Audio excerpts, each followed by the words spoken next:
Hello and Assalamualaikum to Sir Shafiq.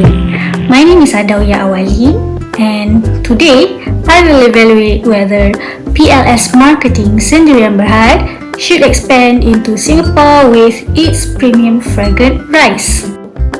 What is PLS Marketing and why Singapore? PLS Marketing is actually a recognized rice producer in Malaysia with headquarters and their own rice mills in the highly regarded rice bowls of Malaysia in Sekican, Selangor.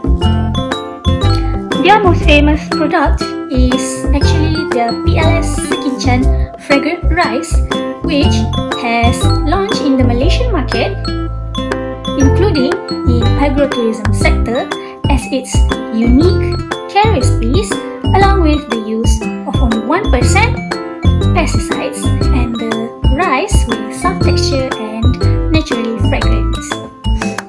This actually makes it a logical and also an exciting opportunity to evaluate for the export to Singapore and for the leadership decisions either to go or no go.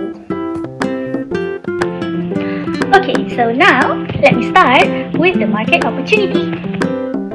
Singapore's rice market is actually worth about SGD 400 to 450 million annually, with the premium rice segment growing at 3 to 4% each year. The main competitors for Singapore's rice imports are the Royal Umbrella from Thailand and the Golden Phoenix from Vietnam.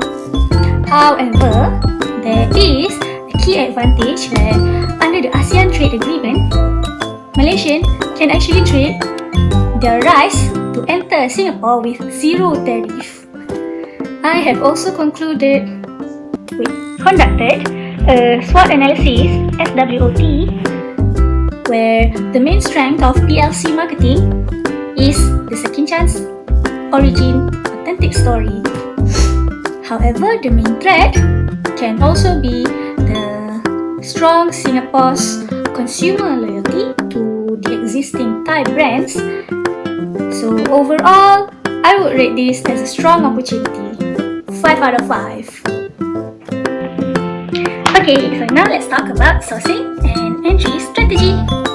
I have already compared two of our main sourcing options where direct exporting from Malaysia has low cost and low risk, while the local packaging in Singapore has high cost due to expensive warehouse rental and a moderate risk. My recommendation would be the direct exporting, of course.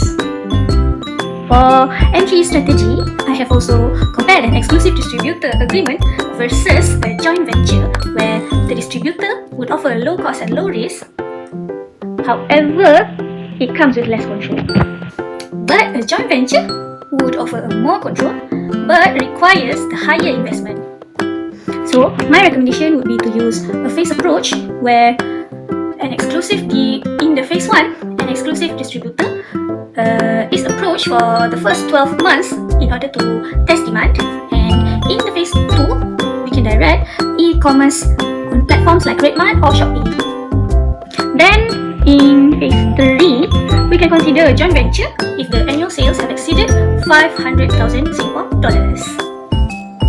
So, for the branding, I would recommend the hybrid approach where the core product, the rice itself, will have to remain standardized because the Sekinchan quality is actually our main value. However, the packaging will have to be adapted where we should include the bilingual English and Chinese labels and the Singapore's nutrition information, and also the new 2 kg trial size for the smaller households in Singapore. Our positioning statement would be PLS Sekinchan, a premium aromatic rice from Malaysia's rice bowl. Naturally soft, naturally fragrant, and naturally trusted. The main risk, however, is the low brand awareness in Singapore.